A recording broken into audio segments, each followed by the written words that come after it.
Allez, bienvenue, monsieur.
Bandiraɓe fulɓe mi salminon fof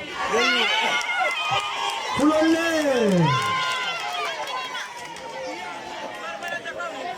abukonan jako blimtu ma wulen bos manjakol iyo numara abukonan jako di kapure mante. Mia parentis. Le micro, un peu rapproché. Mia parentis. Na polo vos tours mantenho.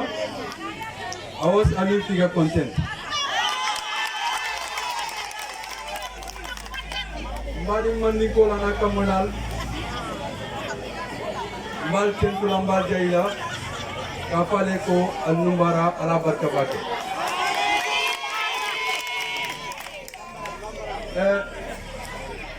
Signol ninketa sanawolti ninketa bambarawolti ma frale ko biya Allah manso wala micro tika altela moy nalla ko ko ko so lamay la jeunesse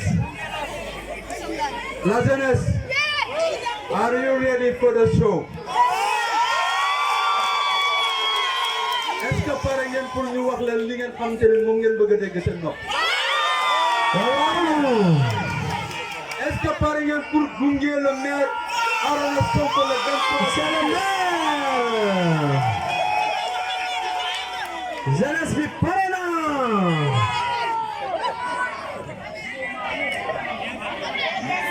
jeunesse bi may nañu tuuti Sadio wax ak yéen.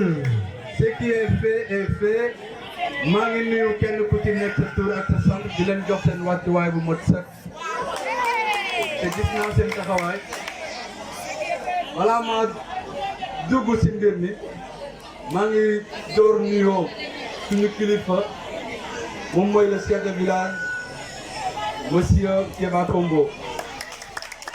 Tatuanko, le chef de village. Mosate alkalo kontona. Anu sate imamba diabe sirinjam. Ya oustaz ne kontona.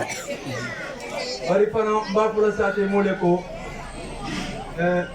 Alma kisoni nemo kela infama itata ber infama ne persiri. Amin. Mbadouale dungal ne biba dami soutirin dale kati qui est fier de moi. Bi isaron ko il est remplacé deux présidents Mamboula Dieng pour Kataka Kata Malokan. Toya, balsa warta. Ninke tamba malti. Mbal tentu lambal jaila. Aba sirin sokona ala patana bari mbama ko tele. Nim ko we wulu apel sirinja. Donc ka fale ko Jean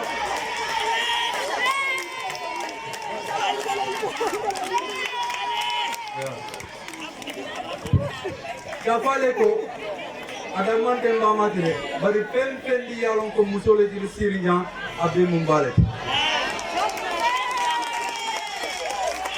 katu sadio manke mandin ka sadio ti sadio manke jola sadio ti sadio manke baydu ka sadio ti bar sadio mu bela sadio le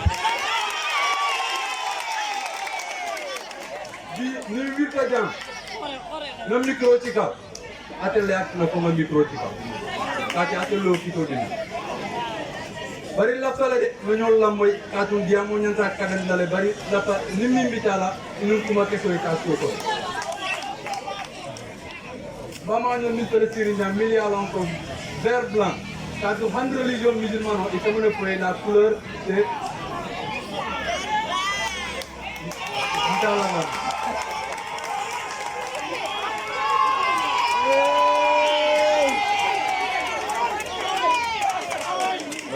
ngere coalition Yewwi Askan Wi maa ngi leen di sant di leen gërëm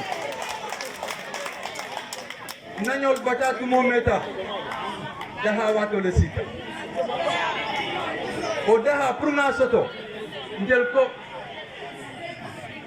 na décentralisation jele ye min foje ye mune foje il faut 9 domaines de compétences wala décentralisé au niveau des communes point lu konontol wolon jumañoti anu mune ba kerinje anu mune nyanta sotlaje anu kele mune ko nyanta mune kelaje on lingel ko science la volonté da il faut science la volonté da vous avez la solution est que Allah ballon abal bulo kono pour les ballons sauter à latéral bulo kono aujourd'hui je vous dis une chose. La jeunesse d'Agnac, unie derrière une force, ils veulent vraiment le changement. Et au changement, Olma al-Bouloy, Olma al-Siwoti, Olma al-Boul al-Niati, Olomindi, Nimbanko al-Kadamimma.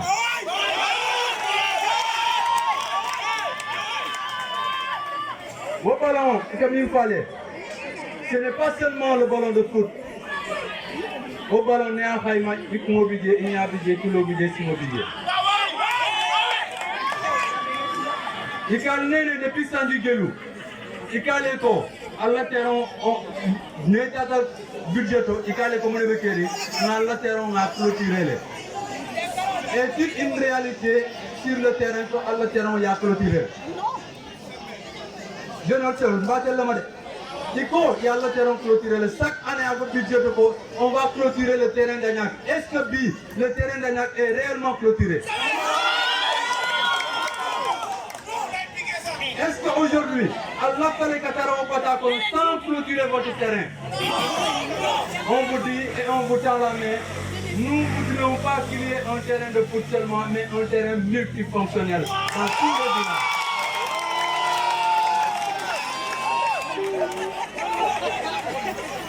Au terrain multifonctionnel, il y a des jeunes petits de talent, milliards de Bijan. Il y a des domaines, ils sont bien, mais ils ne parviennent pas à montrer leur talent parce que possibilité mentale. Nous sommes la solution de vos problèmes. Mais, alors c'est ensemble qu'on peut faire tout cela. Ensemble qu'on peut faire tout cela. Pour moi, vous êtes la solution. Nous serons vos répondants. On n'est pas parti pour aller chercher des fonds, pour moller à l'enco, après ça, on se débrouille de nos moyens du bord pour faire le maximum possible pour la commune d'Adéa. Nagnol, Nimbota kon ningel fede mbina nagnol fede al bebe sirignanto. Al kono bi, al bakumbola, musido mon kono nyanta kamune ko, akoneta ta musol jude de bulo bajare. Mune asabu. Man buso, kobo, ikomuno arrosero, ikaga mune le kabag julo le sabane bandi, yero soaro tika ete arrosero. Ndel kale ko, nal lafta, wo bataye bo atel kan bo al biol kan. Ndel kale ko alna nangal do ko ke, o do ko mo ninkala wala minti ko, alla barol, alla julol li ke min saba mo julol le kuntula nga barol kati nga machine ol dungal bulu pour pouvoir vraiment faire une agriculture digne de son nom. Le bloc maraîcher min kala janto ni tolo ngel bi on salue vraiment l'initiative, on salue l'engagement, la détermination de la population de Niack. Quand on vient de cas pour nous dire que Monsieur Arnaud Sonko, mais on le dira Monsieur le maire de la commune d'Adéa. Nous aussi, parce que Bi Anak a confirmé. Anak a confirmé par rapport à l'Anna Kanake Dankou, le maire de la Kirlola. Alana Kanake Dankou Sate Dion la Kirlola. Mais la commune là, le soir du 23 janvier 2022, ko Akanake Mole ko Talin Talin, mais avec Mole Boul Jaharata. Ngaleko netara dube kabo anya kata sindon paraflo mi mo nyombara wolle la diol ka fay nyonkan binkel temo janto vale min bije Rachel Kodjan wula do mano anu ration Allah ko jumalla al ko do mano mais al ko do mano soto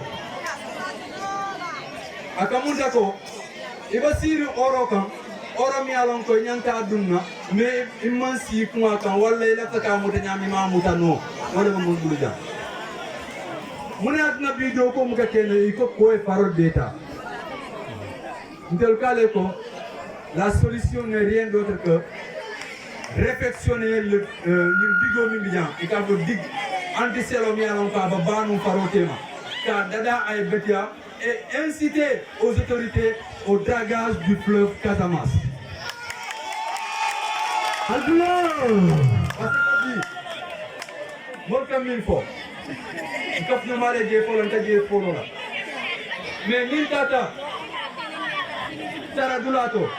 Est-ce que Albasonale n'a que longtemps qu'il faut la sate do? Est-ce que Albasonale n'a que longtemps qu'il faut la communauté? Donc le foncier est un problème. Bi Saradula, problème on le communauté. Parce que, et comme il y a l'agropole sud, mais à l'Antabidjan. Au agropole sud, et comme il faut, il y a problème parce que mon bébé n'a la jante va pour le la fait que usine le lot, la fait que ni l'eau, la fait que ni l'eau. Il m'a entendu qu'à l'eau.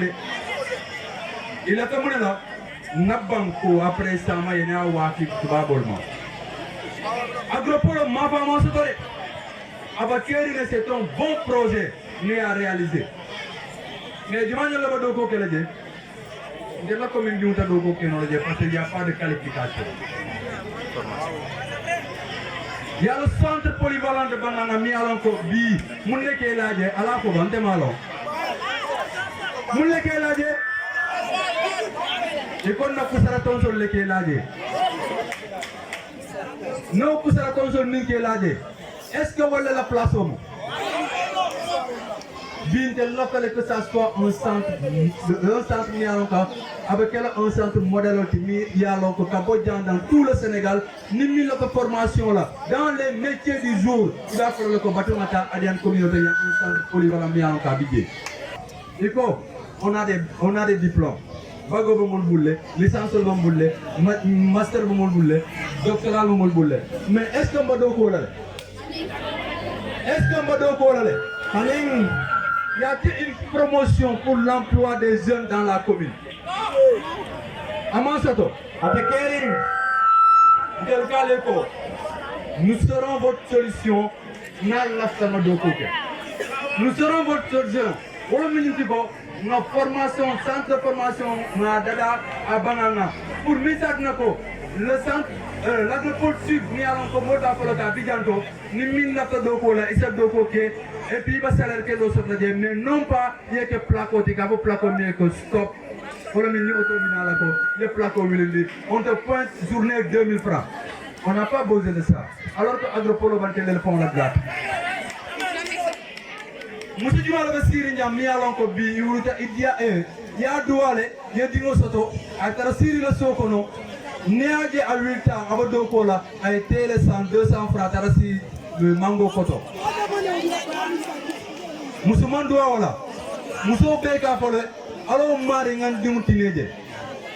Mais avec cette gestion de la commune, Mota Dumutinéde, le quatrième mot permettre Molière de Kosoto. En plus, Mbama Nyoli Basiri Nyam, Alkamune Ndima, c'est Mousso Foudou, 2000 femmes diamale, Kamale Sage, c'est Mousso Foudou, Bama qui détale. C'est ma vajero la kati ka fonyi konyotole, Badinga Foja. Alkom Mousso Foudou, Neba Mousso Foudou, les dépenses sur le budget, ni Mousso Naraso qu'on dépense sur le budget. Néa Fondi Kedema Basiri Nyambi, Ima Keno. Jol budget, ça faut nous en moyen de bouler, wato les mansi. Mais n'est de demain budget, va l'affaire imake non. Hamo budget, mais ta keno le carton, doko les monstres de 1000 permettre là, ok. Sonia! Dimma le kill, sans qu'il a aussi, foutu dans le monodan, il faut il faut bas l'école. Ici à ta, mon collale, un kumbota, bi, au sinol bakeri.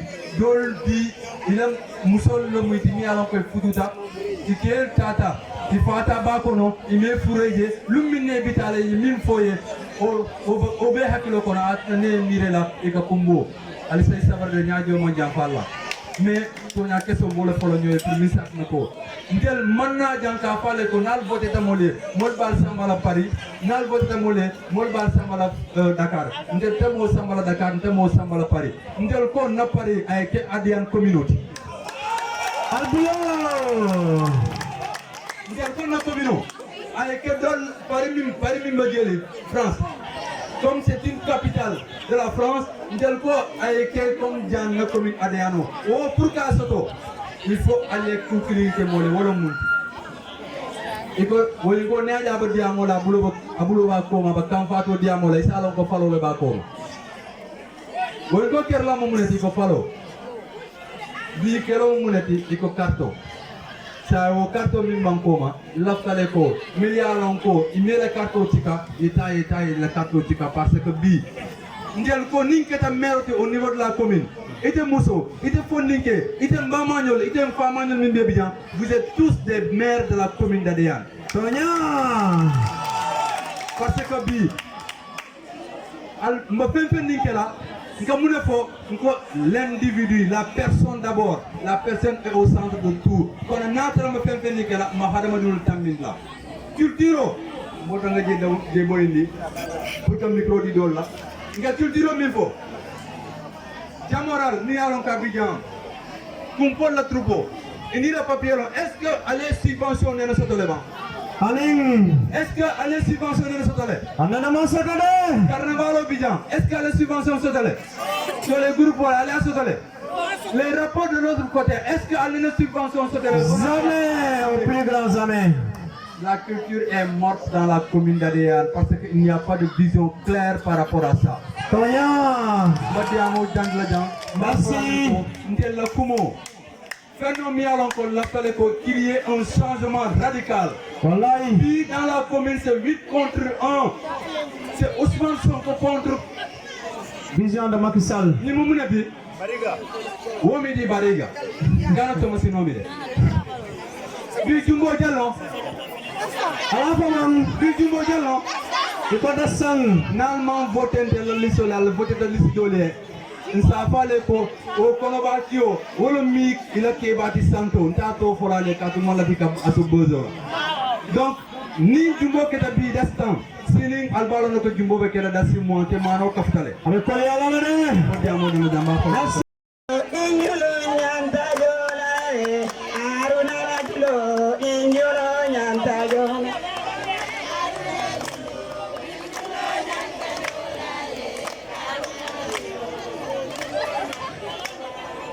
Sabere julo injulo nyanta jola aruna julo ojulo nyanta jola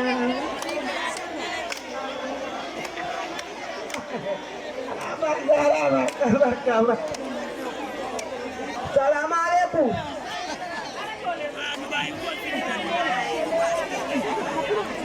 Salam alaikum. Na jama be konton. Konton diro sahayari wala. Bukan fatale barbitum batunga dia madumun. Mina say wala.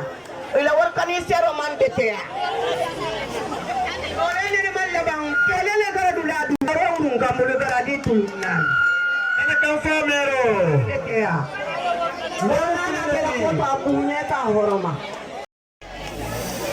Content de baquer à la reconnaissance, on est content de baquer, vraiment, nous sommes Inna Tajan, Ikena Latina,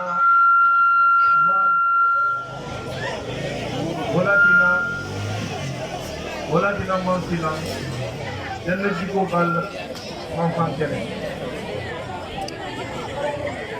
Kapyo mal India Muta, ye Paul de Forêt. Ye Paul de Forêt. Ali la boy demanding.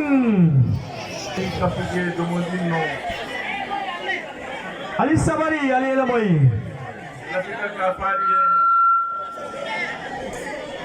Yedo Komi Kijan.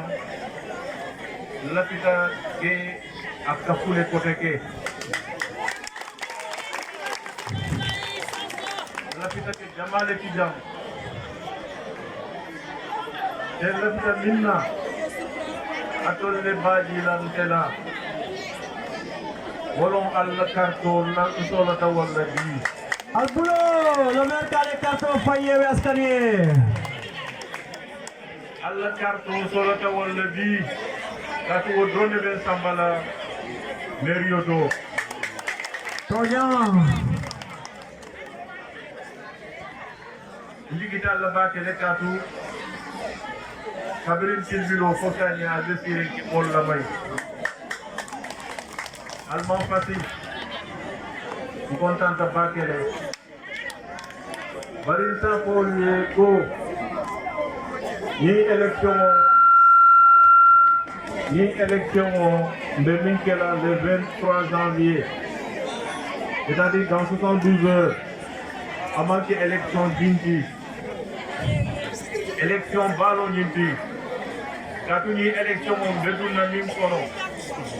Wolede ne keba ne dindiwo ndoma kotoma mi alon ko wonon le président Ousmane Sonko ti wala ba kanyambila qui est présenté en 2024. Casamance Nkol la fita ne fin fanna katum jamma drone be ni banko do kunola mota do kunola kono ndamma drone ci ninke et occasion mi soto tani manke alati de ma pour ta soto no la côté ke katum depuis 62 ans depuis 1960 ke bori mo ken dole norma pour ay na banko ta mandi normalement Omo Kendo Magele ko Ousmane Sonko lon woti. Albulo, le président Sonko. Ne diko bakane famba ke katu bo sobe lon. Mo Kendo lon Sénégal be la vitala le. Sénégal be la vitala, Afrique be la vitala.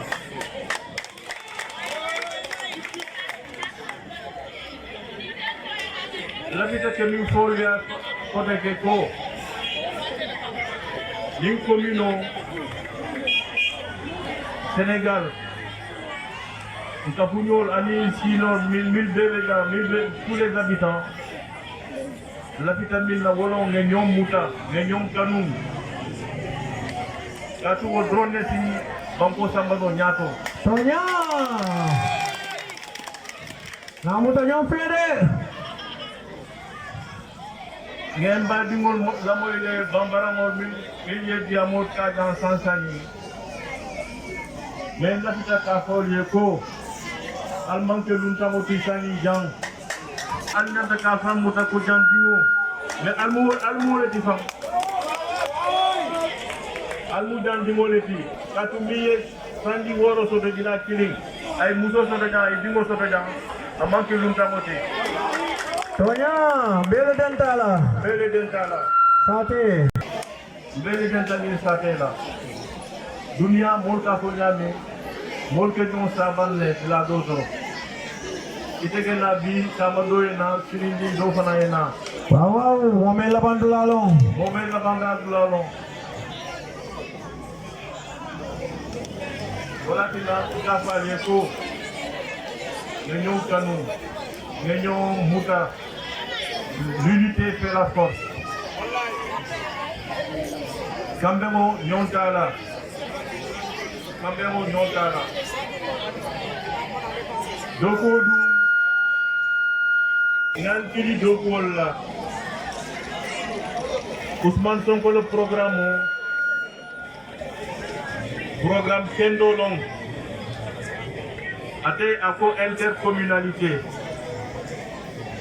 Ako solidarité, ako inclusion, c'est-à-dire monter la forme. Mbele bebe nani kola na doku. Avec ay molbe nafa.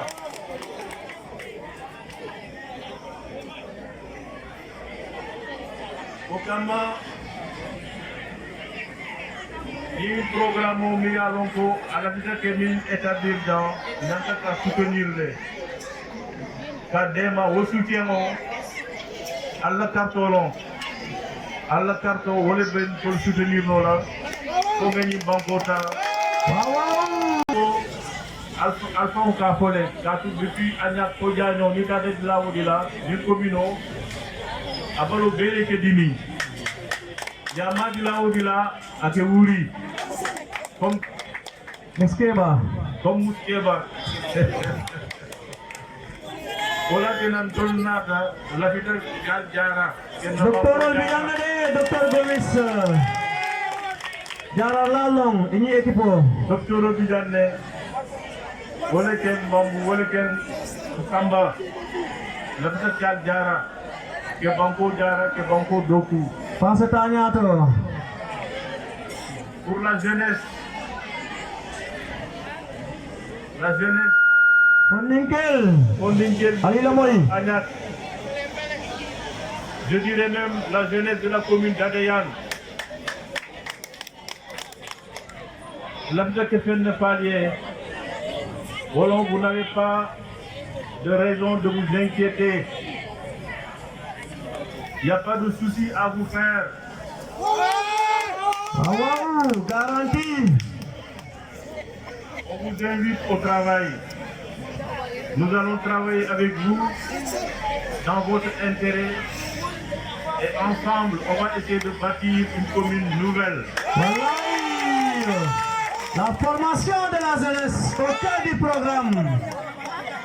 En côté d'Amano, la 100 atol. Vous êtes l'espoir de cette commune. On a un programme très ambitieux pour la commune d'Adayan. Takilan Fofu. tata la terre motolé na jélé tata jélé il y a presque 4 ans tata la terre moto mais du fana mouruta je ngamira c'est on trouve la même chose quoi Tellement changé.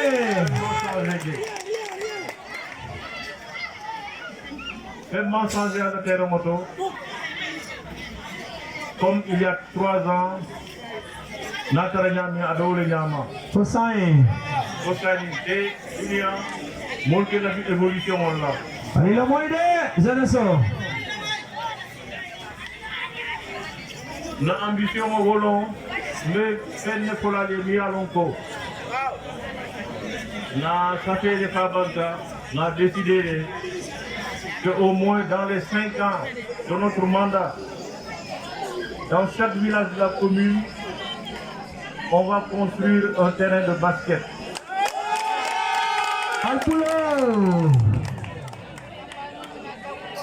Volontaire Concoti, c'est une petite partie de ce que nous avons prévu pour la commune, pour la jeunesse.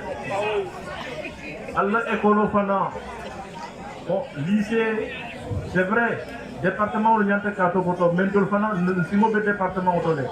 C'est boulot de Dieu. Si vous avez département, on fera tout pour que le lycée Fana aille Sembo Soto. Parce que quand vous avez mis des à mon content. Monsieur le maire, jeunesse ko mon lycée sur Agnac. Volontaire. Le bloc scientifique au fait de pilier. Salle informatique, n'en parlons pas, ça n'existe même pas. Monter aux conditions, c'est pas possible. Voilà, depuis la maternelle jusqu'à la terminale, on va essayer de nous appeler à faire de l'enseignement au niveau de la commune notre priorité.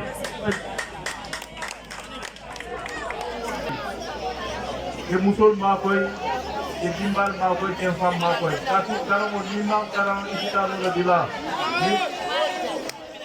Dunia Wolon, Karamol ke Dunia Samba, Karamol ke Ubeto Samba dans Bango Kam. Muskunda Fana, Mukatilo Batan, les enfants que le programme au Wartale, Katou Alia de l'Intermin au bloc maraîcher. Ni bloco Mimbiya, l'hôpital ka balou du côté que Sembo Diala.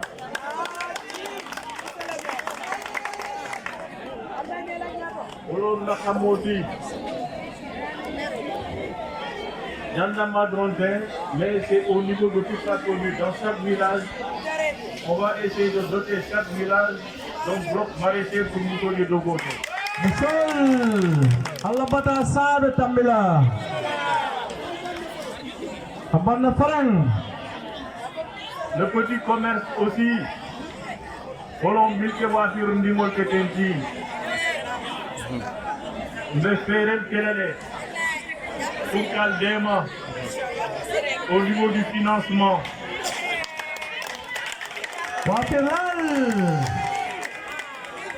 Le financement au niveau de bel programme au Coran, Inch'Allah. À la baraka. Ko ni mu demandi drone tinde ni forno la bi. Ni mu demandi drone tinde ni forno la bi. Voilà.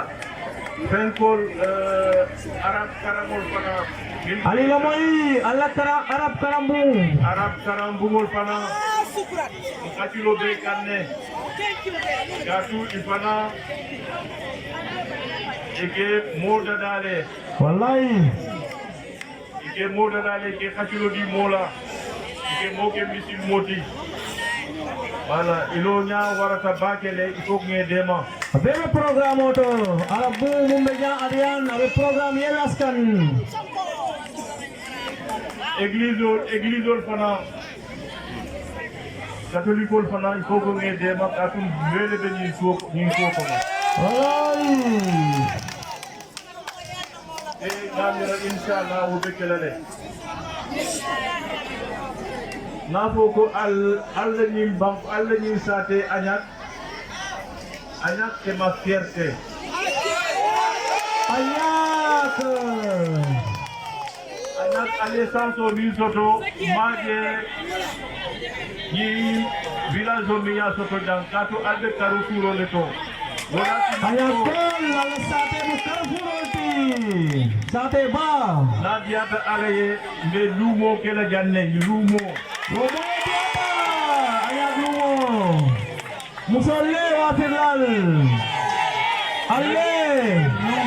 lumo famo me wole kela jang añak jang kato ala position o beti ata ba kele gine bisaw ko sinano jang Minbe kolda masongol isinano jang Ada sicor. Dijor kol fana isinano jang kala fengolta Wallahi ibebenya ada ayak. jang anyat Molati nanko nente sisi ngena na paro sisi wato sita porque do ko Wato sita le mer arna sonko ko wato sita. sonko ko burok Doko. burok Burak doko.